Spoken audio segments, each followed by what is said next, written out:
It's AAPI Heritage Month. It's May. And to celebrate, Mattel has added another trailblazing face to Barbie's Inspiring Women series. Legendary Chinese-American actress Anna May Wong is now immortalized as a part of the collection. The doll features Wong's signature chic bangs and smoky eyeshadow, in addition to a red and gold dress featuring a metallic dragon design.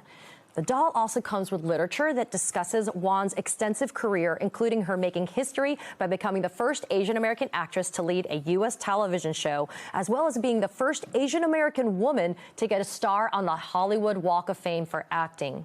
Joining me now is one of the collaborators who worked on this doll, and she also happens to be Anna May Wong's niece, Anna Wong. Anna, good morning. Thank you so much for joining our show this morning. You know, for me, growing up, Barbie dolls were white, blue-eyed, blonde-haired girls. I actually brought one of my original Barbie dolls with me today because I wanted everybody to see.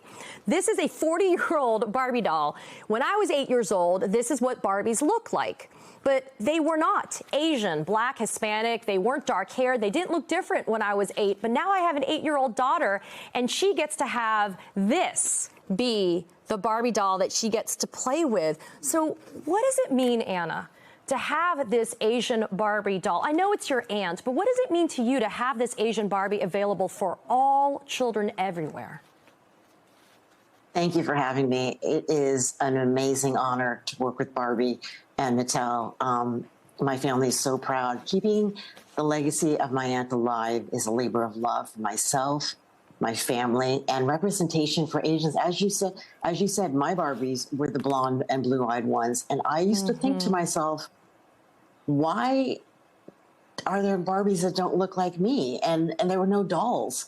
And so this is amazing for AAPI month to celebrate the release of the Anna May Wong Inspiring Women doll. It's just amazing. Women, Asians need to be represented. And I'm so glad your daughter has a doll that looks like her and she can play with. Yeah. So Anna, let's talk about your aunt for a second. I really wanted to kind of focus on a historical anecdote that I think really speaks about what representation means, especially in the Hollywood setting. In 1937, your aunt, Anna May Wong, lost the lead role of a Chinese villager in The Good Earth. And she lost that role to Louise Rayner, who was a German-born white actress. A white male actor was cast for the male lead, and because of the Hays Code, which did not allow actors of different races to appear in romantic or marital relationships on screen, MGM Studios couldn't cast an Asian actress to play the female lead. Now, Louise Rayner went on to play the lead in that movie in Yellowface. So she taped up her eyes to make them look slanted. She wore makeup to color her skin. But she then also went on to win a Best Actress Oscar for that role. How does it feel to you to now see the groundbreaking AAPI representation on Hollywood that we've been seeing this year? First of all, I was so proud of the award season this year. The Asian representation was amazing. That scream you heard when Michelle Yeoh won, that was me.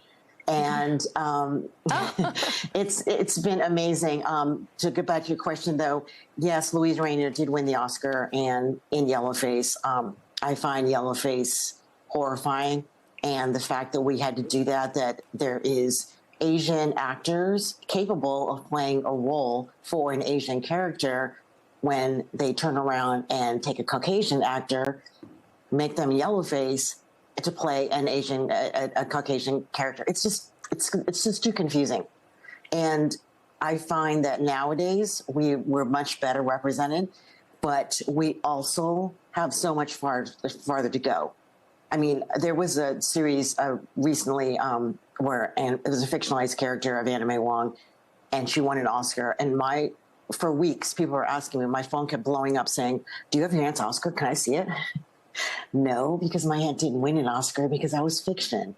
So I think Yellowface and Louise Rayner, while she did a very good job, my aunt was devastated that this was a situation. She thought she was born to play the role of Olan, and I think she would have been amazing. Had she won, people ask me, when she won the Oscar, had she been in that role? And I said, I don't know.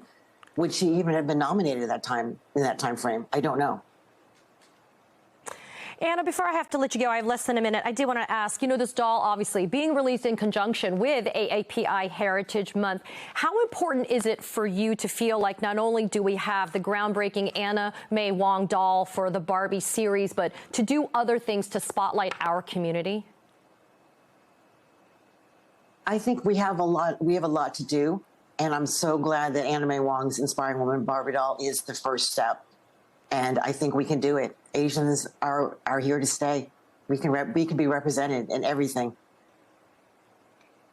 Well, I want to thank you, Anna Wong, the niece of Anna May Wong, for working with Mattel, for them being so respectful about the process of creating a Barbie doll that not only looked like your aunt, but also is kind of imbued with the energy and the spirit of her. I know that she was a trailblazer. We use that word a lot, but I think it really fits for Anna May Wong. Thank you for sharing your time with us this morning.